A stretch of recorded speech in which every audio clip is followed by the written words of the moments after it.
Here you go, our Sleeping Beauty. This seemed like it was going to be a sweet story about Christians saving lives, but along the way it became a chaos of accusations and anger, and I had no idea what a nightmare this would turn out to be. People giving kidneys to people who are dying are not hurting people, John. They're helping people. Simple as that. Don't try to make it into something somebody's going to get hurt.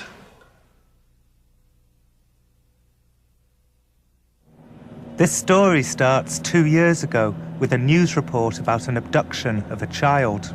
16-year-old Bobby Kelly is today at the centre of a nationwide hunt as fears grow he may have been abducted by a religious cult. The 16-year-old student was shopping with his grandmother when he met a group calling themselves the Jesus Christians. Within days, the teenager appeared to be under the group's spell, a member of the organisation never leaving the youngster's side. All ports and airports have now been put on alert amid fears the group may try to smuggle the child out of Britain. Could these Jesus Christians really put people under their spell in days? Were they magicians? I remembered the burning of David Koresh's church in Waco, Texas, how the government got away with the killings by calling them a sinister cult. I found it hard to trust words like cult now and the words of the anti-cult groups. The Jesus Christians are a group about which we are concerned, and we believe society should be concerned as well. We've had calls from families who talk of losing loved ones to the group because they've changed radically in a very short space of time. This sounds like Invasion of the Body Snatchers. And of course, that's a rather tacky sci-fi story. But in our field, this is exactly what we see when families contact us and tell us about their Harry or their Jill. They have changed. So do you think I'm wrong to think that you're going a bit over the top here and that, you know... If I can be so bold, I know you're wrong, but then I work in this field full time. 2 weeks after the boy, Bobby Kelly, had vanished into a Jesus Christians camper van, it seemed as if my views were vindicated. The hunt for the missing Essex teenager Bobby Kelly is over. The 16-year-old has been found safe and well. He was living in a tent in a Hampshire forest. So you just weren't kidnapped? No, definitely wasn't kidnapped. No doubt about it. I was completely my own choice. There was no, pressure. And do you think the media coverage was just crazy?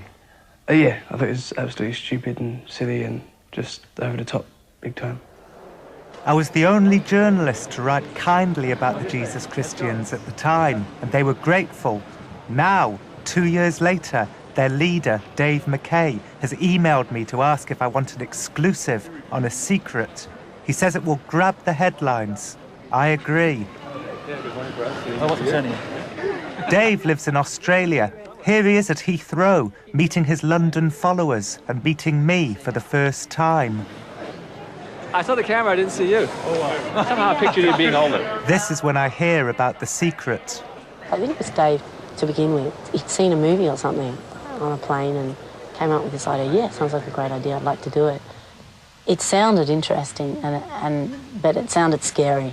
Yeah, I was flying from California to Australia, and they had a movie on there. I don't know how the airlines happened to get this thing called A Gift of Life, and it was about a boy who donated a kidney to his mother or his grandmother. I was hoping we wouldn't match, and that would be the end of this nonsense. But I just won't do it. After all this? You gotta do it! No, Daniel. Please don't die, Grandma! Don't die! Dave has many times been labelled a ruthless cult leader, but he was moved to tears by this somewhat schmaltzy TV movie. This movie, about a boy who sacrifices his kidney for his grandmother, was the inspiration for all the extraordinary things that are about to unfold in the lives of the Jesus Christians. This was just the in-flight movie? Yeah, just an in-flight movie, but it was pretty powerful, very moving, and I just thought, well, my goodness, is that all it takes, just somebody can give a kidney. Dave emailed his group, who've renounced their possessions and live in camper vans in India, America, Australia and London. He said he was going to donate his kidney to a stranger, and if anyone else wanted to, they should let him know. Almost all of them have decided to donate their kidneys to strangers too. How would you be if They actually decided that they'd made a mistake. How would I be? Yeah. Well, actually, it's not my decision. I mean, it would be, how would they be? How would the hospital be? I mean, these are things that each of us is deciding as individuals. But to me, I consider it a privilege. You know, I've been fighting and struggling to get in there at the end of the queue and get it over with. You know, so I can feel that satisfaction that if I died afterwards, that at least somebody's going to live on with my kidney. Dave says he's going to donate his kidney in Australia in a few weeks. In Britain, it's illegal for people to donate kidneys to strangers, so they've come up with backstreet tactics. Susan is an Australian living in London. She's been a Jesus Christian for nearly 20 years. Yeah, so the idea came up that I should try and actively advertise my willingness to donate in this country. So a business card was developed, and it just says that if you need a kidney transplant, I can donate a kidney to you for free. Contact me at my email address, which is kidneyforfreefromme@yahoo.co.uk. Susan has scattered her business cards around dialysis waiting rooms, tacked onto notice boards and slipped into the pages of magazines. She's put adverts all over the internet as well. I'm just going down to the email shop to check my account. You never know what to expect. I'm not sure what it is about the UK, but everyone seems to be very frightened or unsure. Okay, I would really like to help someone who has a kidney disease, and I'm willing to donate my kidney to the first person I can, completely for free, no strings attached, no compensation, travel expenses or anything. Currently, it is illegal for me to donate anonymously or charitably here in the UK unless I am a close friend of someone who needs a kidney. So I would like to become a close friend of someone who needs a kidney. What are you, some kind of sick moron? That was a reply from someone. So I was excited to get a reply from someone in the UK, but he was like, who are you, a sick moron? You know, that was my... This is another response from the UK. It says, I've just read your email. I've got to tell you, you're sick. How can you give people false hope like that? A lot of these people are on dialysis, waiting for a kidney, and Mrs. Christianity has got 2 good ones. Whoopee for you. What are you going to do? Eeny, meeny, miny, mo, or a raffle? You're one sick attention seeker. If you were for real, why be so desperate to send so many ads? You sound sad, lonely, and unwanted. Warm wishes. I mean, the gate you'll be touching when your number is up is bound to be hot. So it's like you're going to hell, basically. Hasn't he got a point, not the going to hell or the eeny, meeny, miny, mo, but the eeny, meeny, miny, mo? Isn't that... Sure, it's eeny, meeny, miny, mo, but it's like with Schindler's List, for example, you know. He had an eeny, meeny, miny, mo situation too, but what was he supposed to do? Nothing? Okay, here's another one. You are probably using this opportunity to get into the USA. Who will pay for you once you get here? And where will you stay? Sorry, but no black market organs here. Stay in your own country. Welcome to the Minneapolis-St. Paul International Airport. They have not stayed in their own country. It's February 2002, and 2 Jesus Christians, Robin and Casey, are going to donate their kidneys to strangers in 2 days' time. I've sent them a video camera so they can make a video diary of their operations. Robin is 36. He's been with the group for 15 years. Okay, here we are showing off the Liberator comic. It's basically the same message from the Gospel of Luke. We just put it in a comic form to make it fun and easy to read. Casey is 23. He's been a Jesus Christian for less than a year. Like Bobby Kelly, Casey joined the group after being handed one of their comics on the street. Here we have some spaghetti rings with the little bonus, the meatballs in there, as you can see. Robin and Casey are Australians who live in a Jesus Christians camper van in Dallas. In America, it's not illegal to donate to strangers, although it is controversial and rare. But the hospital in Minnesota has declared them physically and psychologically healthy, and in 2 days' time, their spare kidneys will be removed. This is Robin's wife, Christine, who'll be doing most of the filming of the video diary. Part of the idea of donating to somebody who I don't know is the fact that it's like a pure act of love, and it's like a donation to the human race. Oh, I was jumping up and down. I was so happy. His and Christine's really made my day, I tell you. I was so happy to get both their responses because it was positive, you know. It's the middle of February and Susan has, in one day, hooked up with 2 people who want her kidney. One is Larry in Colorado, the other is Christine in Scotland.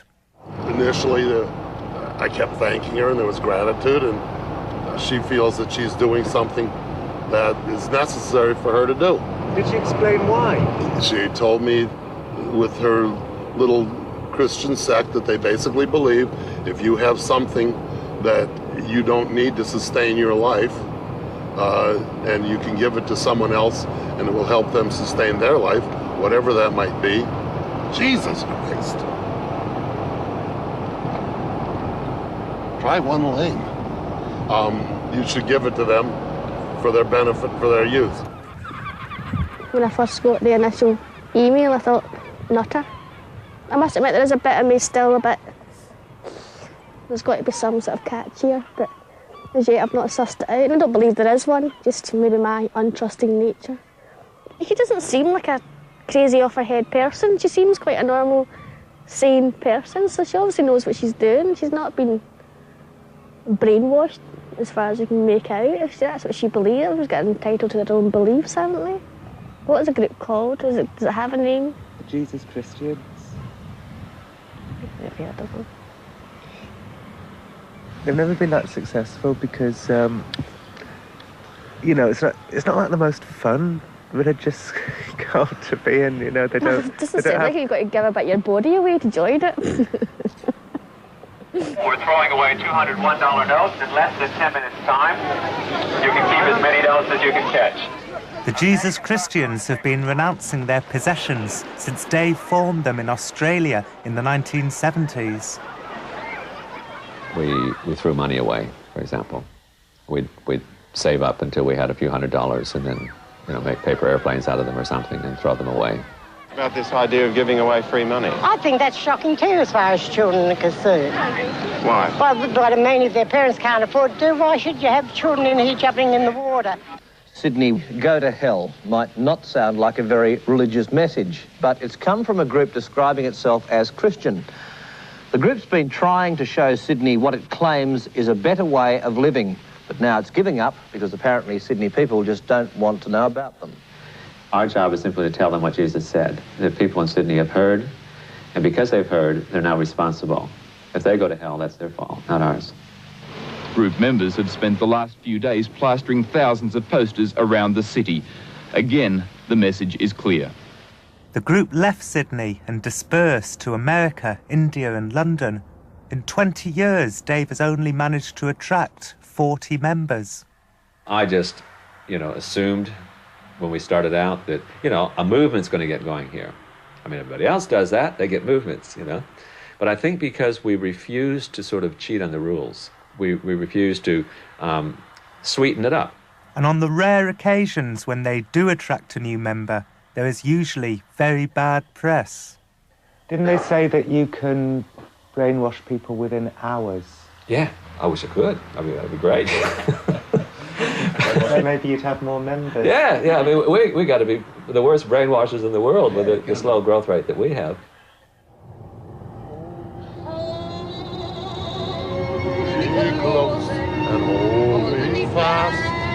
The Jesus Christians continue to give up all their surplus possessions, including, now, their spare kidneys. Susan has to decide who to give her kidney to. She sent Larry and Christine a list of questions to gauge their suitability. It was funny because even the questions I asked, I think they were sort of trying to figure out what is it that I wanted. And so they'd answer, whatever I wanted to know because they were desperate. Like I'd say, do you drink or do you smoke? But I always got the same answer, no, I don't smoke, no, I don't drink. From all these people, they say they don't smoke and they don't drink. And I think, interesting. It's 5:30 on the morning of the tests. Good morning, Casey. Good morning, Rob and Cameron. It's snowing outside. It's a bit dark too. It's no way to talk about the world. Yeah. Robin and Casey will never meet their recipients. They're being kept away from them in another part of the hospital. It seems like a sensible law, as opposed to in Britain, where it's illegal to donate to strangers and where Susan is being forced to take on the role of some regulatory authority. Hold that breath. You can relax, breathe normally, and lower your arms. You're a brave man, Casey.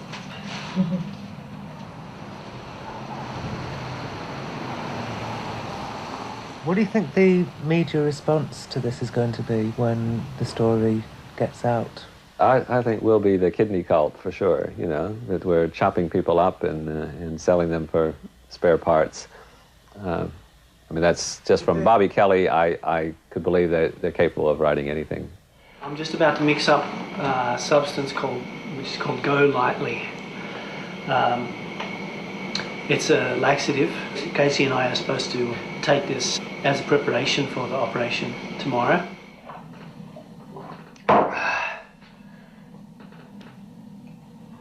Drink it down, down, down, down. You only had half a down, glass, man. It tastes good? Casey's still going. Sure. Is that good stuff? No.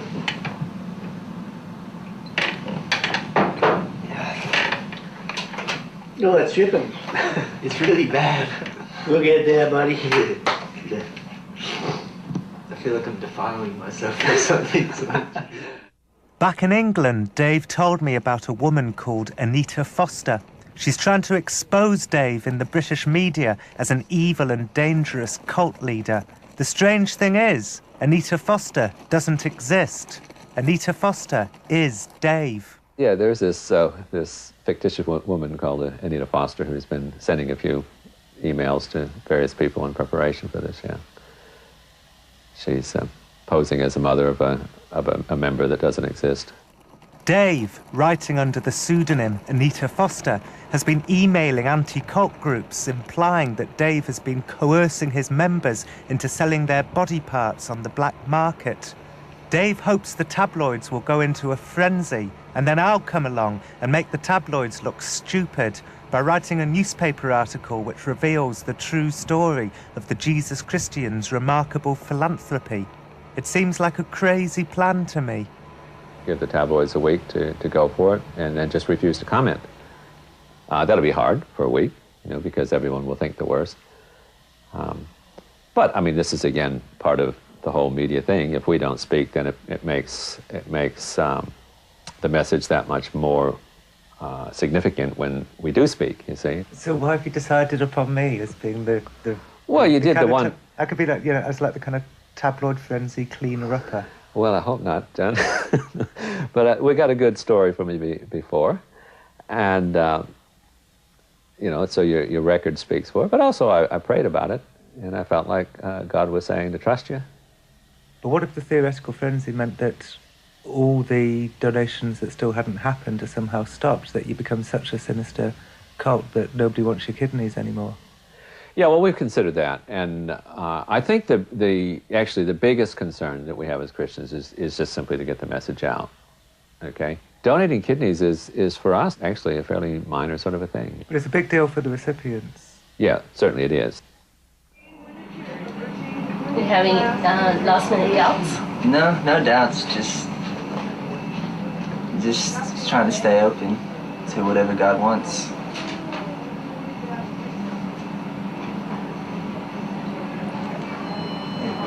Gotta do.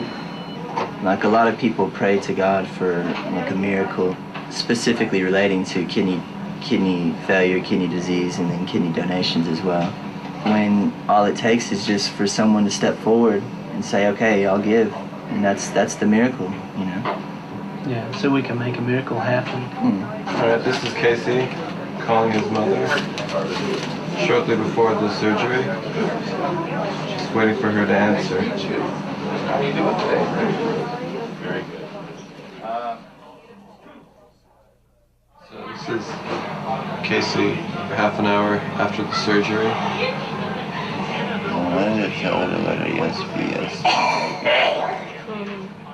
There are a number of ways that this could backfire. Shall I yes. throw these potential backfiring scenarios out at you? Okay, firstly, it could backfire that the tabloids just think it's a really lovely thing that you're doing. Oh, it's not backfired. That'd be nice. Okay. All right, well, that's one. Secondly, you don't like what I do. That I don't fulfill my remit as the cleaner-upper of the tabloid frenzy. Well, do you think you could maybe do a worse job than the tabloids? I don't think so. Okay, third, they just don't cover it. Nobody covers it. They just think, oh, it's not important. Well, I mean, if that happens, I don't necessarily call that backfiring because they're not covering anything now, are they? So we've got nothing to lose. But that would be the worst of the three options you gave me, I think. It's 2 days after Robin and Casey's operations. They're leaving hospital to recuperate at a friend's house nearby. I was just kind of feeling a bit depressed and feeling like, almost like regretting, like having given the kidney, you know, thinking like, why did I donate? Like, here I was trying to do something good and like, this is what I get for it, you know, all this uncomfortableness and pain. It could be that God's having me go through this trial or whatever, so that I will learn to be more sensitive to other people who are uncomfortable and in pain. And I just have to be careful not to become hateful or bitter. So that's what I'm working on now. It's April, and Susan has made her choice about who to give her kidney to. She's flown to Scotland to tell Christine the news. Then you want tea or coffee? While Christine is in the kitchen making tea, Susan tells me about a dream she had, which she took to be a message from God. Yeah, I had this dream where I met this guy who was about 60 and he had grey hair and he was a little bit overweight and he was really happy to see me because I was going to give him my kidney. And then it was the next day that I got this letter from Larry. So it was a bit of a dilemma, knowing whether to start with Larry or to wait and see what happened with Christine. But from the dream, I thought I should start working things out with Larry. It looks like, as of tonight, it looks like things can start with Larry, which is probably a bit disappointing for you in terms of between us, but yeah, I didn't want to get your hopes up too high to begin with. I wasn't thinking that far ahead. I wasn't thinking that far ahead, thinking, oh, this is... But I was just more, like I say, I was more curious as to why and if I can help. But anyway, yeah, fine. But I wasn't seeing it as, oh, great, this is it, I'm having that kidney. Later, Susan tells Christine that another Jesus Christian called Reinhardt has agreed to give her his kidney. The Jesus Christians are doing their best, given the state of British law, but I think the whole thing is becoming messy and hurtful. Would you want to go through the whole thing of meeting Reinhardt and all that type of thing? Or just do it all separately and then meet if things work out? I'm not really sure. I bought a photo of him, actually, but That sounds terrible, I'm not that bothered. I don't mean that in a bad way. I mean, I'm not really that bothered how it's done, just as long as it's done, if you know what I mean. That sounds terrible, doesn't it? But you know what I mean. I don't mean... Yeah, I know what you mean. And I'm not saying, oh, I'm so desperate I want your kidney, because... I'm not that way either, because I'm quite prepared. I've been in dialysis before for a long time and it doesn't particularly bother me. Tomorrow, Dave will fly home to Australia. My newspaper article is about to appear. Dave's excited about the tabloid furore he believes will soon unfold. He thinks this will prove that those people who demonised him over Bobby Kelly are the sorts who only see self-mutilation where they should see charity and compassion. What worries me is that the people getting lost in all of this are the recipients who are desperate and so thrilled to be possibly going down the line with Susan or you, and then suddenly this tabloid frenzy, which I think you're hoping might happen, stops all that from happening. So you achieve one aim, which is to make the cultbusters look bad, but in all of this, the recipients are kind of lost. Do you know what I mean? And they don't get the kidneys. When I first approached you, the thought was the tabloids are going to get it one way or the other, and they go with the kidney cult. You know, they're chopping their bodies up and they're selling them. Now my approach was, okay, let's get ready for them. Before that happens, we get John Ronson to satisfy himself that this is legitimate, what's being done. Now we've decided we won't bother. You've done your story.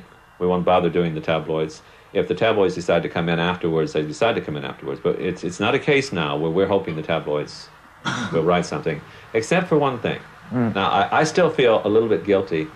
I feel like now we've cheated, you see, because if we just get a story that just say, you know, they're wonderful people, really, as Christians, we're not supposed to be doing that. Well, I'll be a bit mean about you if you want. Okay. If that'll help. Okay. You got that one. I guess I would hope that through this documentary, there's going to be a whole lot more donors. You see, and if a half a dozen of us fail to donate because of a scandal that comes out of this, but 100 other people do, well, the world's better off. It's April. Robin and Casey have recovered and are now in London. Yeah, great. If you can spare a few pennies to help with the printing, that would be really great. This is how the Jesus Christians make their money to live. If they don't make enough money this way, they raid bins for food. It doesn't matter what happens, we'll always have you. We'll just try and do what you want us to do. We'll just leave it to you to decide our fate. We just thank you, Lord, for the food on our plate. I was away the morning that my article came out, so David, my cameraman, went to the Jesus Christians house without me. Of course we're still talking. I mean, you know, we haven't had any calls from anybody so far. I was expecting an encampment outside, but nothing of the sort has occurred, so... Yeah. We can get a little bit more specific when you come and visit. I mean, we've got a little list, but it's not too big, so don't worry. So, yeah. Hi, John.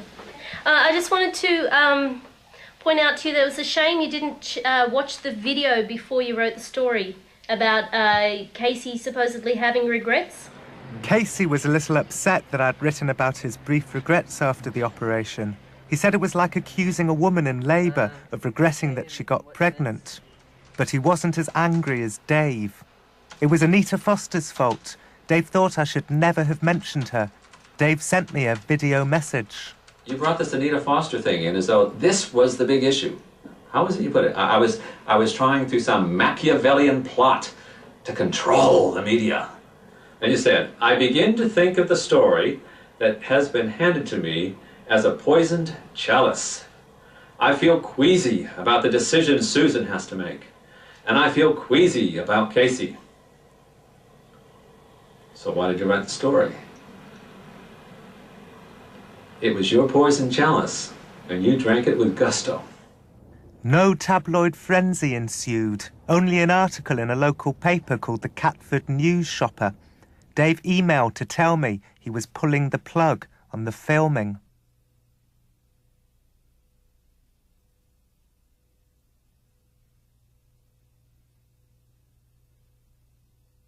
I heard that Dave didn't donate his kidney in Australia.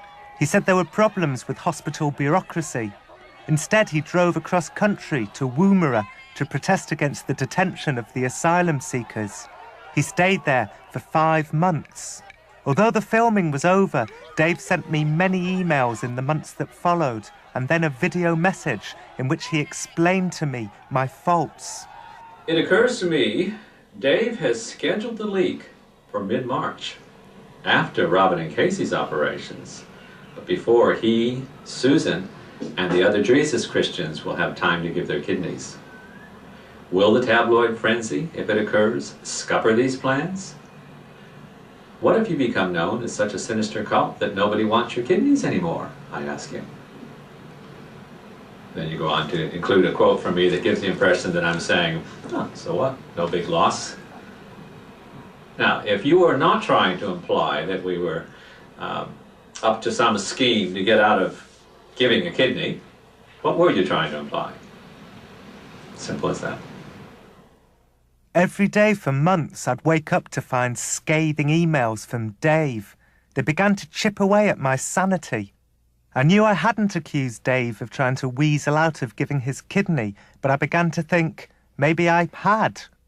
I suggested apologising to Dave on screen. This moment of madness heartened the Jesus Christians. Maybe it is good to say, hello, I'm Jon Ronson. I must apologise for my article on blah, blah, blah, and I misrepresented. And to go specifically, I said this, that was wrong. And I guess I've been doing for many years, reading into things or trying to make them more exciting, and in my zeal, I,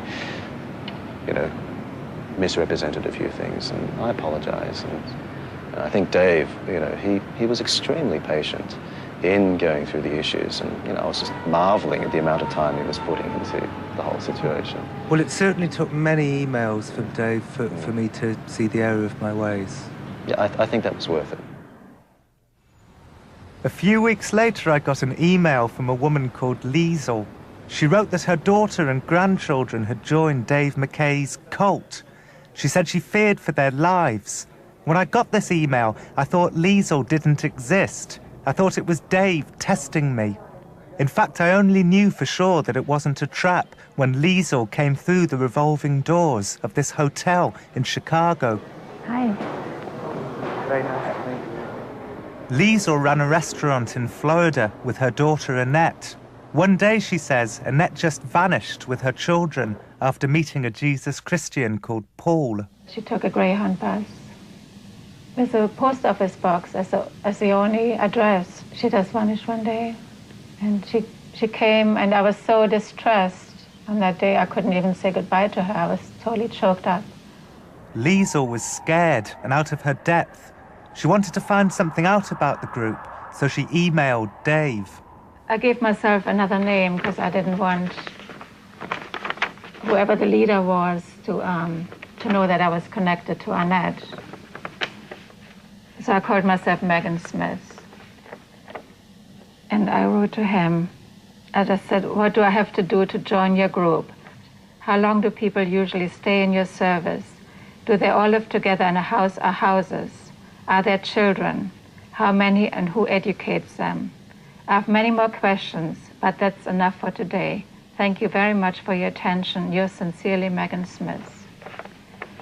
And he wrote back almost immediately. And it says, Dear Megan, I'm at an airport and traveling at the moment, so I must answer this very briefly. Are you aware that we are looking for people who are willing to lay down their lives in service to God and one another? If you knew that sacrificing one of your organs would help someone else and help to spread the love of God, would you do that? Please think about it very seriously, because we are not just talking theory. Liesl flew to Dallas to try and find her family. She hired a private detective and tracked them down to this house. But when she got there, no one answered.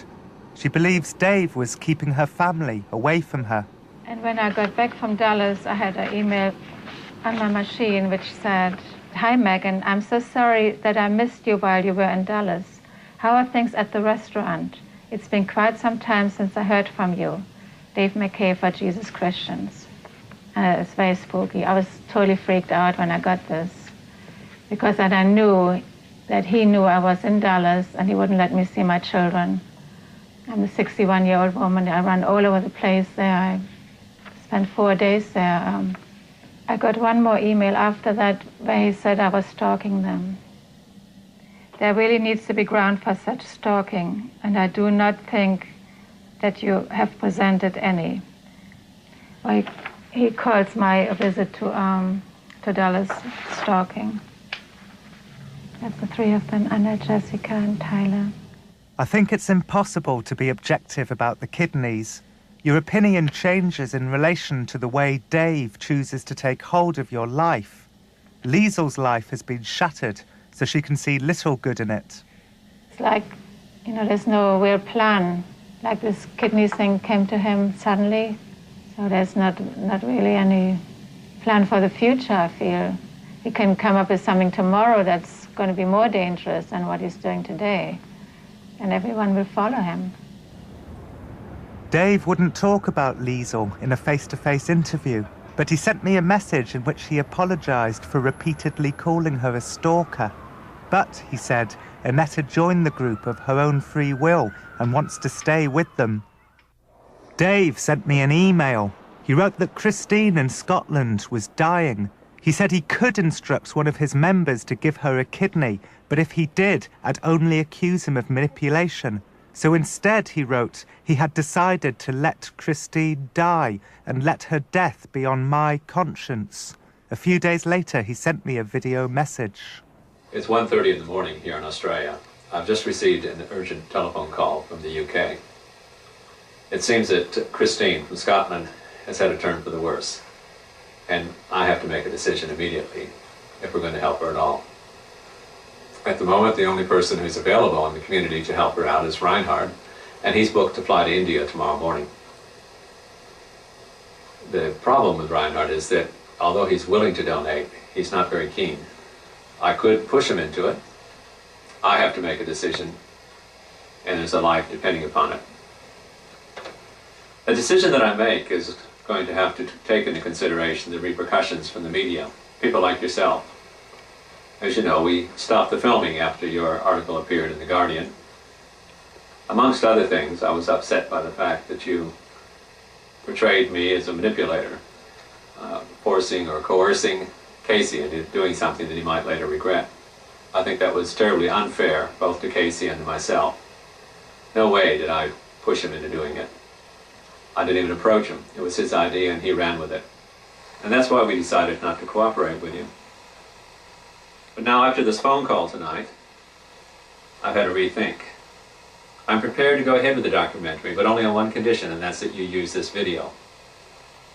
You see, I'm not going to say anything to Reinhard. I'll let him fly out tomorrow. And I'll let Christine's blood be on your head, and on the heads of the authorities there in England. Those people who felt that because a group of Christians wanted to donate their kidneys to strangers, there was something wrong with us. Something needs to be done about the situation with regard to donations, live donations to people who need kidneys there in the United Kingdom. So go ahead, make your documentary, but don't forget to tell them about the recipients. That's the big picture, John. And that's what's been overlooked, that these recipients are real people, people like Christine. Thank you. It turned out that Christine wasn't as sick as Dave had been led to believe. Dave emailed me to say he was a little embarrassed about his theatrics.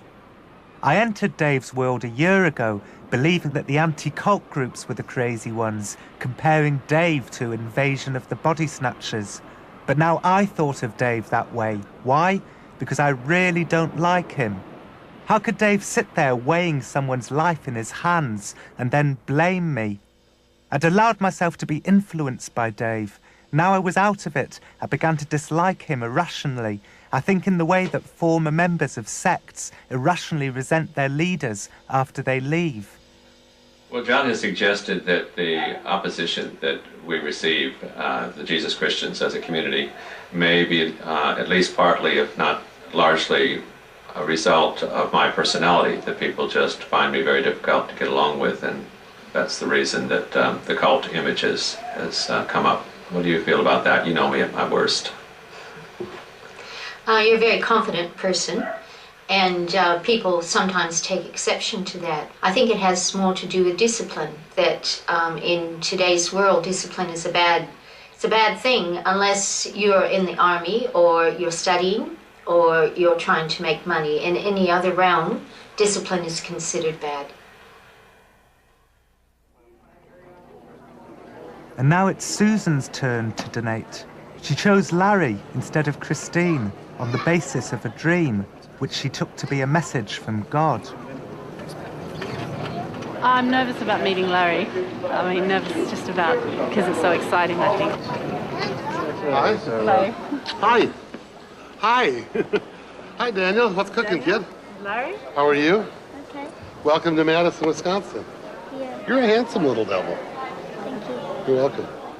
Dave had said that any TV crew would be more reputable than me. Now he's put this to the test. He's invited 7 Network Australia's Today Tonight programme to film the operation. What we don't want is lots of different TV crews sort of jostling each other while the doctor's Stop, hold it, Yeah. That's what we Don't were drop always, it, you right? know. Ah, what a doll. I mean, she's just a delight. You know, we were talking this morning, and I said, every time I look at her, I see a little halo in back of her head. Hi, honey, what's cooking? You notice the halo behind her head, David? Quite amazing. I told them you're my little angel. That's really the truth, too. Not a question about it. Yep. She does have a halo. You can see it. Look right. 1,200 miles away, Dr. David Steinberg is discussing Susan's case with the influential Harvard Medical Ethics Committee. David Steinberg was surfing the web when he came across Susan offering her kidney to a stranger. This is the first time I've ever chatted with anybody on the web. I don't do this. But I must tell you, you've heard all these stories about people who meet people on the web. It is potentially very powerful. I mean, it is really... Does your family know? I mean, Put a block on it. if they don't know, they know now. So this is for the CAT scan?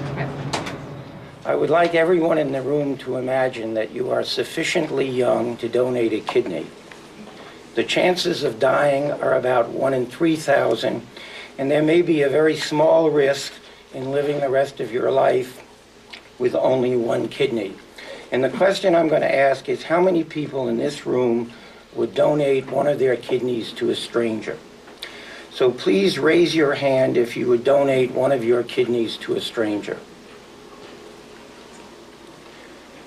Okay. I set my mission to talk to this woman and probe and find out what was going on. And she probably changed my view on the subject. I pointed out if anything happened to her, her 7-year-old son would be without a mother. And so let me give you her response. And she's very clever. What about police and firemen? Should they be told they shouldn't do their jobs in case something happens to them and their children will be with one less parent?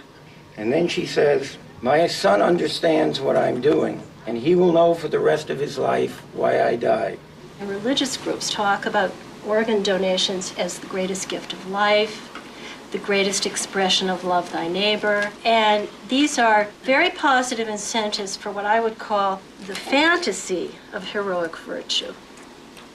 That they create a romanticization of heroism and back it up with religious authority in a way that makes me extremely uneasy. Extremely uneasy. Now, this is a question, I think, for religious organizations. Should the medical community profit off of this activity? I would say no. Hold your breath. Although David Steinberg had been impressed by Susan, in the end he seemed to agree that hospitals were exploiting religious fundamentalists who wanted to donate their kidneys to strangers. Are we taking advantage of them when we take the kidneys? I began to think a little bit now, is she part of a cult? Is she really being manipulated on some level that she's not aware of? You know, the people in the transplant business, their job is to get kidneys. You don't know what she eats, you don't know how she lives, you don't know her sleep deprivation. Yeah, but he's not gonna make this decision. But that's what I'm saying, you could never. But she's going to donate to someone in Colorado. I mean, that's, you know, she's head on doing that. But they'll take the kidney. Back in Madison, the hospital are having second thoughts about whether to let the operation go ahead. Susan is called to see the social worker. So this is a pretty extreme gift, you know, that people have a hard time deciding whether to do for someone that they know and love. Never went through a rebellious phase? All my life. All your life you've been rebellious? Yeah. Okay. What do you mean by that? You always been a little bit different? Yeah, that sort of thing. Okay. Just not being willing not to just follow the crowd. And then she said, well, I really think you need a psychiatric evaluation. I thought, oh no, what have I done? You know? So I thought that. And so then she gave me these questions to fill out, and there was like 567 questions, you know. Do you love your mother? One of them was, do you think you deserve to die because of the bad things that you've done? And things like that, like really heavy stuff. And, you know, it's one of those dilemmas, I think, because, you know, from a Christian perspective, yeah, we've all sinned, we all deserve death, sort of thing. But you tick yes on a question like that, and they think, oh, now we know why she's giving a kidney, you know. She's trying to commit suicide, sort of thing. So, yeah. An hour passes, and then the news comes through that they will let the operation go ahead. I would have murdered them if they said no. I mean, it was a matter of my life or theirs, it would have been at that point. The point of it is, if it truly is a miracle, which I absolutely believe it is, then nothing could have gone wrong.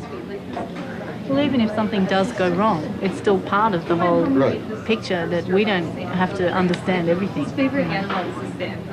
But it appears as though it was meant to be. For shared. Planned by God, right? Yep. So. What else? It's a good feeling when you're about to go into something like major surgery to know that like God's been making it happen all the way through. It's great. Personally, I was glad that the operation went ahead. Susan has been a Jesus Christian for 20 years. I can't believe that her whole adult life has been one long coercion by Dave. Not that joint, not that joint.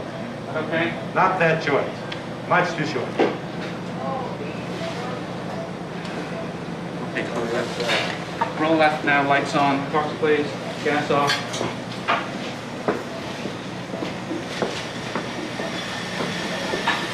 Hurry up. What we are doing now is we are flushing the kidney. The blood is going to be flushed out, and the kidney changes color. You see here, it's turning nicely white, grayish. Turn the table a little bit. Same time do that.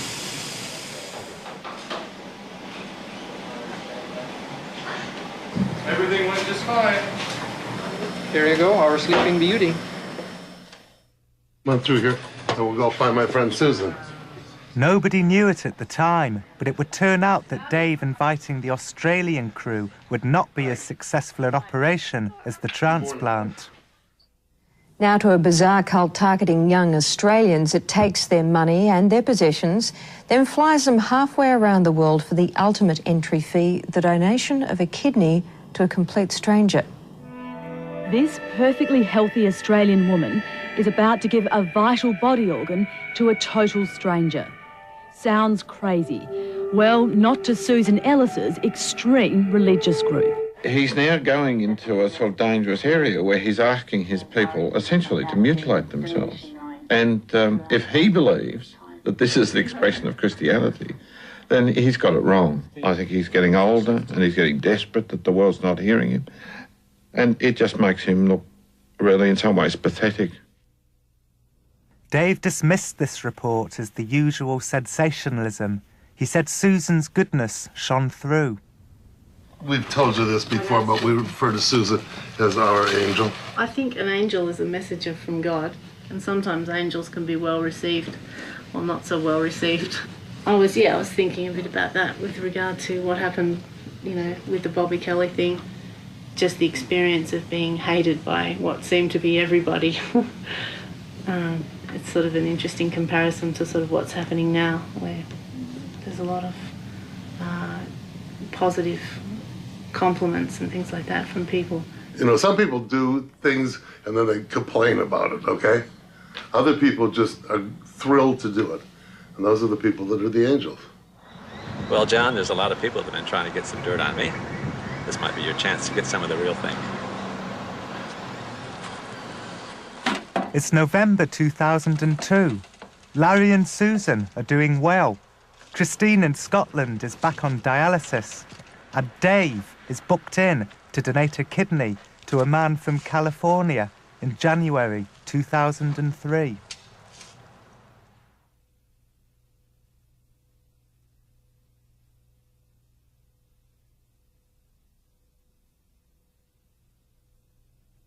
It doesn't matter what happens, we'll always have you. We'll just try and do what you want us to do. We want you to know that we love you so, and it's you that we serve.